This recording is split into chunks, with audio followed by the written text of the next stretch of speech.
Hola, ¿qué tal? Sean bienvenidas y bienvenidos a su podcast favorito. Me presento, soy la neuróloga Jimena Díaz y el día de hoy quiero empezar este tema haciéndoles una pequeña pregunta para que se empiecen a cuestionar acerca de la mente. ¿Ustedes se habían imaginado alguna vez cómo es que funciona nuestro cuerpo y la mente? ¿Hay alguna relación entre ambas cosas o es totalmente diferente una a la otra? Bueno, pues justo de eso hablaremos hoy y para ello están con nosotros tres colegas, la neuróloga y especialista Dulce María López, la neuróloga general Jimena Medrano y la psicóloga María Zavala. Para comenzar esto, yo quisiera que Dulce María López, la neuróloga, nos hablara un poquito acerca del dualismo sustancial de Descartes. ¿Cómo es que este aparece? ¿Es una teoría? ¿Es un proceso? ¿Qué es lo que desarrollan en este dualismo? Me gustaría escucharte y bueno, pues sin más, los dejo con ella, espero que sea de su agrado y más adelante pues vamos a estar viendo muchísimas cosas muy interesantes. Quédense con nosotros. Comencemos a hablar sobre el dualismo sustancial de Descartes. Cabe mencionar que ocurre a comienzos del siglo XVII. La obra de Galileo y Descartes pone los cimientos de la ciencia y la filosofía modernas, aunque nos enfocaremos en Descartes. La nueva filosofía de Descartes quiere sentar las bases de un pensamiento racional autónomo de las ideas religiosas que fuera capaz por sí solo de descubrir certezas. La filosofía de Descartes supone la disolución del planteamiento antiguo del problema como problema de la religión entre el alma y el cuerpo en un cosmos teleológico y la emergencia de un nuevo planteamiento del problema como problema de la relación entre la mente y el cuerpo en un cosmos mecanicista. Descartes elimina la noción del alma como principio de vida y movimiento, estableciendo una distinción radical entre el alma y el cuerpo. El alma es puro pensamiento, pero carece de extensión. Los cuerpos son extensos y se rigen por causas puramente mecánicas, que son incapaces por completo de pensar. Y claro, también mencionaremos que esto tiene sus consecuencias. Toma sus conclusiones independizando su conocimiento científico y no toma en cuenta para nada la religión. Dice que la mente es totalmente distinta del cuerpo y no se somete a leyes mecánicas. Menciona también que la introspección es el único acceso posible al contenido de la conciencia. La relación entre mente y cuerpo solo surge en los seres humanos según Descartes. Solo hay una evidencia para esto y es la posesión del lenguaje, por lo que ni animales o máquinas tienen mente. Muy bien, ahora hablaremos un poco sobre los intentos de solución al problema de la relación entre mente y cuerpo. El problema de la relación entre la mente y el cuerpo, que surge del planteamiento cartesiano, fue objeto de discusión durante los siglos siguientes y dista aún hoy de estar resuelto. Y para resolver este problema, Descartes propuso la existencia de un punto en el cerebro humano, el cual es la glándula pineal, que Descartes consideraba, claro, erróneamente, que solo se encontraba en los seres humanos, donde se establecería esta comunicación.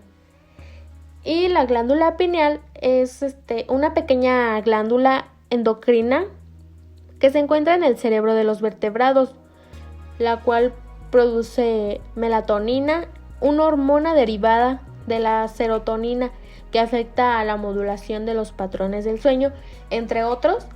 Y claro, pues está en el cerebro de los vertebrados, por eso se considera erróneo. También voy a hacer mención sobre los filósofos racionalistas que trataron de resolver el problema que presentaba el dualismo mente-cuerpo, manteniendo la noción de sustancia de Descartes.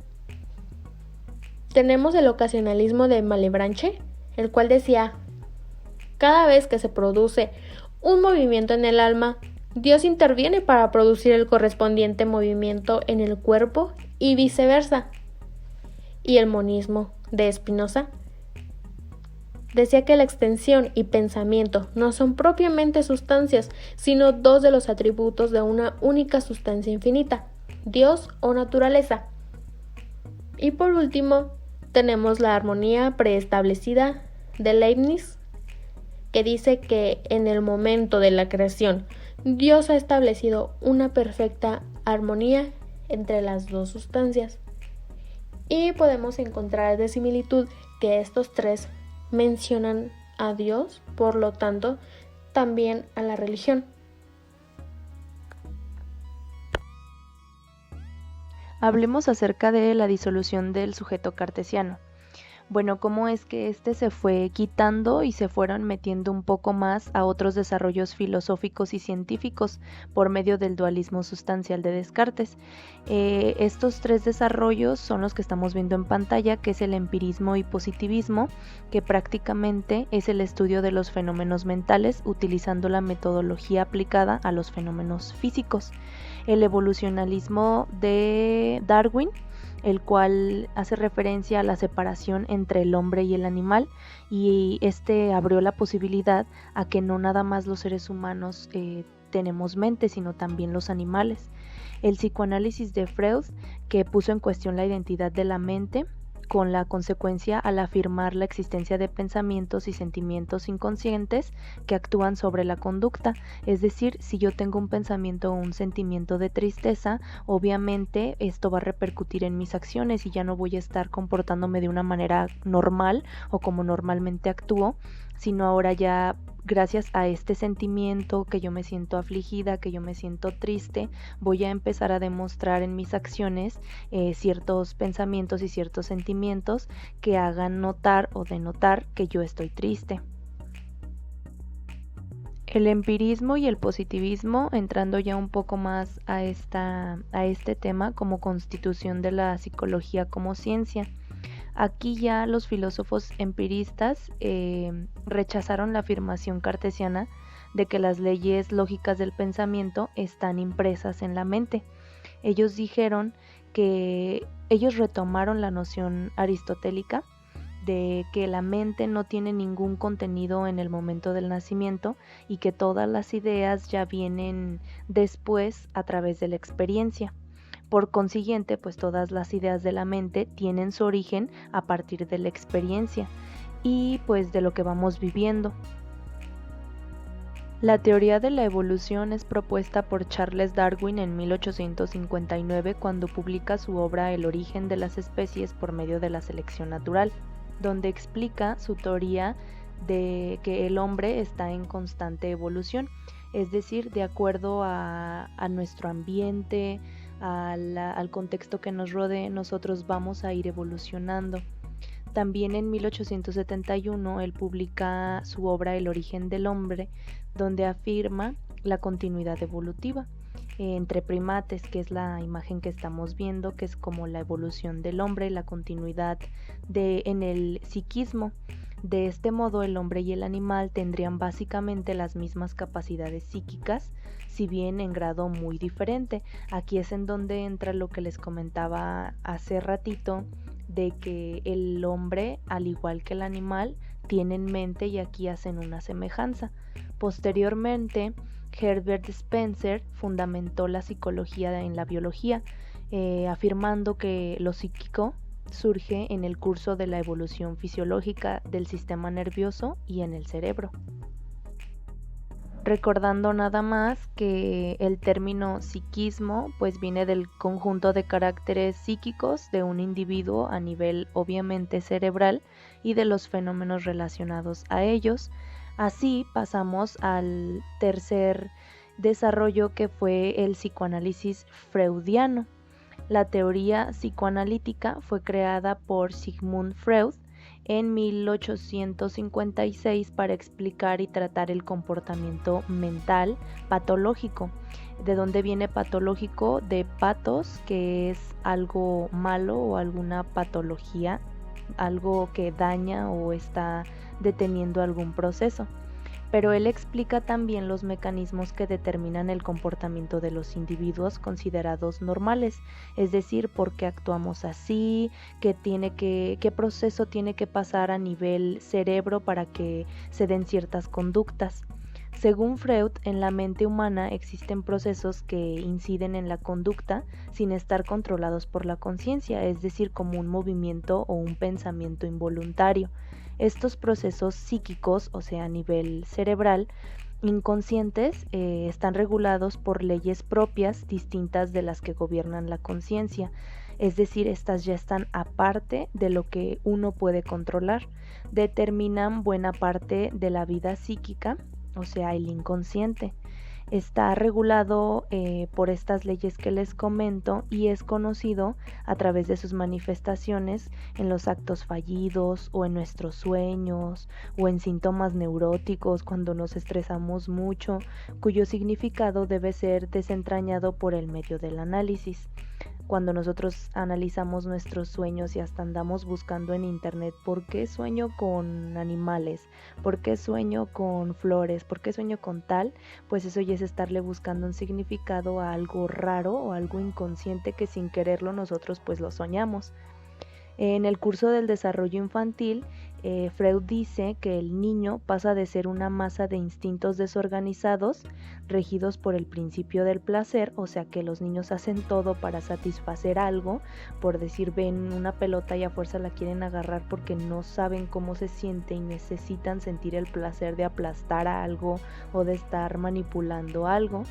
Y esta es una satisfacción innata de las necesidades de un niño.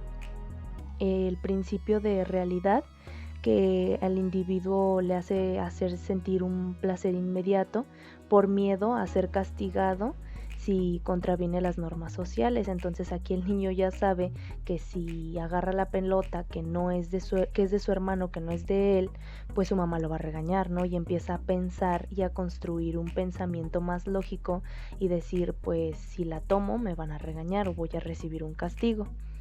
La sexualidad adulta es el resultado de un proceso muy complejo que desarrollan en la infancia, ya que pasa por una serie de etapas ligadas a diferentes funciones y áreas corporales, y se corresponde con distintas fases en la relación del niño con los adultos, especialmente con sus padres. En este desarrollo es esencial el periodo edíptico, según Freud, que transcurre aproximadamente entre los 4 y 6 años de edad, momento en el que el niño por primera vez es capaz de establecer un vínculo afectivo con su progenitor, o sea, con su papá o con su mamá.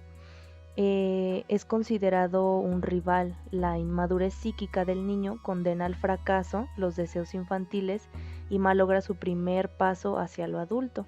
Además, la inmadurez del niño complica aún más la situación porque le hace temer a sus propias fantasías. El grado en el que el niño supere este trauma y en estos vínculos, sus miedos, sus fantasías, todo esto es de modo inconsciente, será decisivo en su vida posterior, especialmente en sus relaciones afectivas con las personas que lo rodean. Según el psicoanálisis de Freud, la vida psíquica del individuo está denominada por 3 instancias distintas, que es el ello, el yo y el superyo. El yo es la masa de impulsos sexuales y agresivos dominadas por el principio del placer.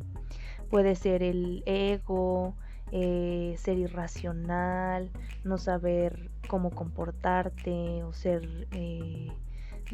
a veces un poco impulsivo, al margen de las normas sociales, y totalmente esto pues es inconsciente. El yo trata de satisfacer las necesidades instintivas pero adaptándose a las normas sociales, por lo que le reprime los impulsos del ello y los canaliza de modo socialmente aceptable, solo que una parte del yo es consciente siendo en su mayor parte inconsciente, o sea, es como sé que esto está mal, contrólate. Aunque quieras que se salga tu instinto, cálmate. No puedes hacer esto aquí porque hay gente. Pasamos al otro, que es el super yo, y este se forma en el proceso de socialización. a través del cual el individuo interioriza una serie de prohibiciones para la satisfacción de las tendencias instintivas y una imagen ideal a la cual debe ajustarse de su comportamiento. Aquí ya dice tranquilízate, ahí empieza a actuar la conciencia moral y dice esto está bien, esto está mal. Luego por eso decimos no tengo cruda pues por lo que tomé, sino es cruda moral o de culpa moral, ¿no? Esto pues controla las actividades del yo y crea un sentimiento de culpabilidad cuando sus exigencias no son atendidas, es parcialmente inconsciente. Hay que decir que el yo se encuentra pues como instancia mediadora entre el ello y el superyo y el mundo exterior tratando de conciliar las exigencias de todos estos tres. De este modo, la noción de inconsciente del psicoanálisis niega la identidad entre la mente y la conciencia, que constituía uno de los pilares fundamentales del sujeto pensante cartesiano. De esta manera, pues Freud dice que estas tres entidades o estas tres personas, si las queremos ver así, pues son fundamentales y de esta parte se rige la mente de una persona para que esto repercuta en su actuar, en su sentir y en su pensar.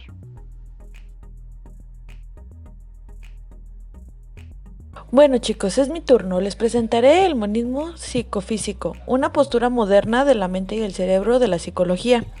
Esto es totalmente diferente al dualismo que nos compartieron mis colegas anteriormente. ¿Y cómo es esto? Pues para el monismo la mente y el cerebro es una sola unidad y se fundamenta por el desconocimiento de algunos procesos que aún la ciencia desconoce, y a estos procesos los monistas los reconocen como la mente.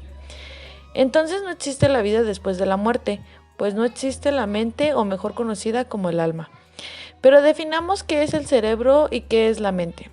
El cerebro lo definimos como el receptor principal de estímulos externos que relaciona con las propias experiencias y así responde a las más acertadas. Mientras que la mente la conocen como el conjunto de procesos de recepción y procesamiento de información y la ejecución de las respuestas. Existen entonces el reduccionismo monista, que está compuesto por tres aspectos. Primero, por el conductismo, de Gilbert Ryle y Carnegie negaron la existencia de la mente, entendiendo como el conjunto de respuestas de un organismo o a un estímulo de por medio. Estas respuestas no pueden ser fisiológicas, porque como ya mencionamos, no creen en el estado mental ni en la conciencia.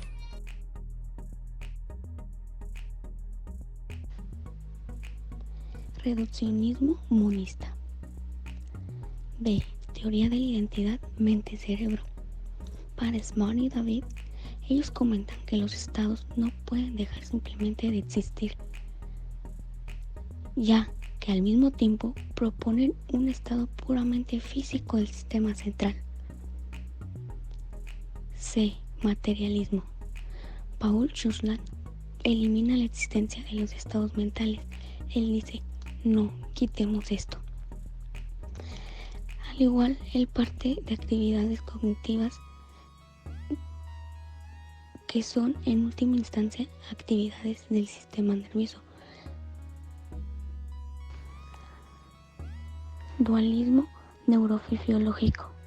John Eccles, él nos comenta que los fenómenos relacionados con la conciencia no se pueden ignorar, ya que la mente es independientemente del cerebro, como una realidad no material con una función de interpretación y control de los procesos neuronales.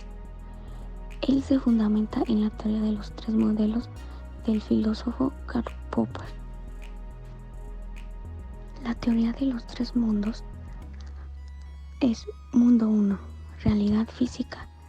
Estos son objetos naturales, tanto inanimados como biológicos. Mundo 2, fenómenos mentales. Estos son sentimientos intencionales, recuerdos o estados de conciencia. Mundo 3, productos culturales. Son mitos, herramientas y teorías y problemas científicos.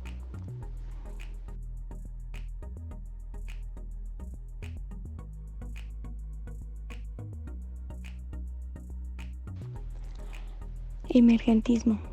Algunos autores propusieron que suponen que los estados mentales no son idénticos a estos físicos del cerebro, sino son reproducidos por ellos mismos, pero no son independientemente de los mismos. El naturalismo biológico de Jung.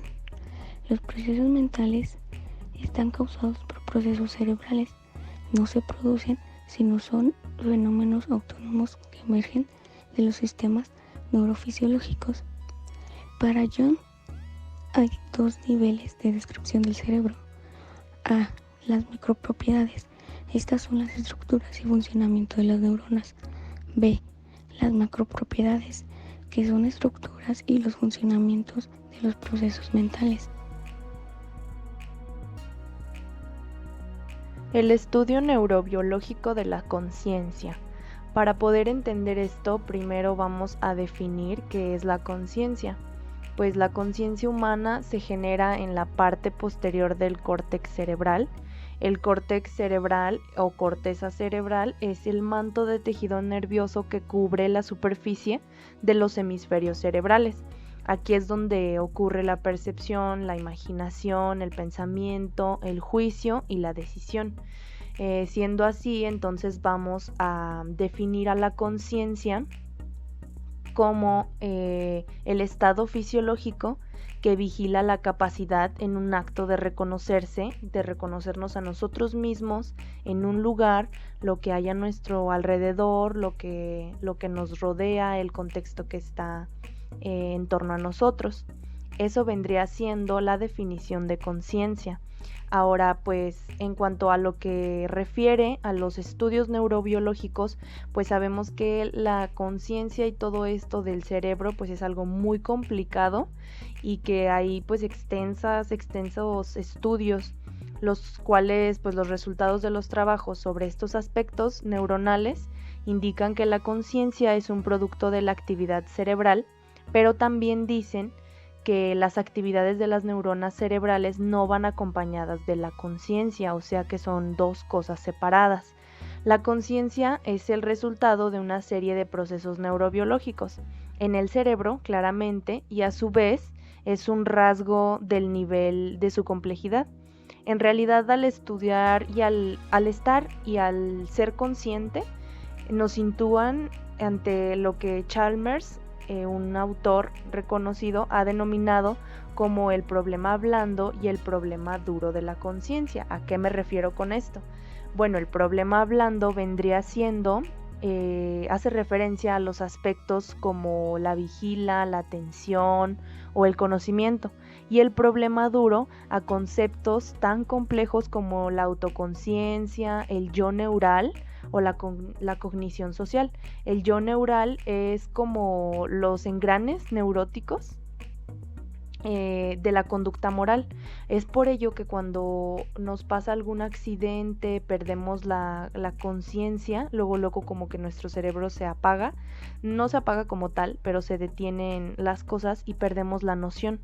Ya no sabemos qué pasó y ello a veces afecta a nuestra conciencia. Por eso cuando despierta una persona de un coma no reconoce a las personas, no sabe qué pasó, no sabe dónde está, porque existen fallas o existen problemas que afectaron a lo que les estoy platicando, ya sea como lo llama este autor, en el problema blando o el problema duro de la conciencia.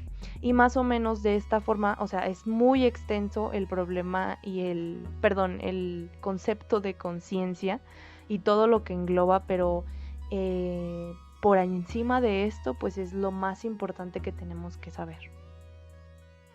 Pues ya llegamos al final del podcast. Esperamos verlos la siguiente semana en un nuevo tema y no duden en dejar sus preguntas en la caja de comentarios. Nos vemos en la próxima.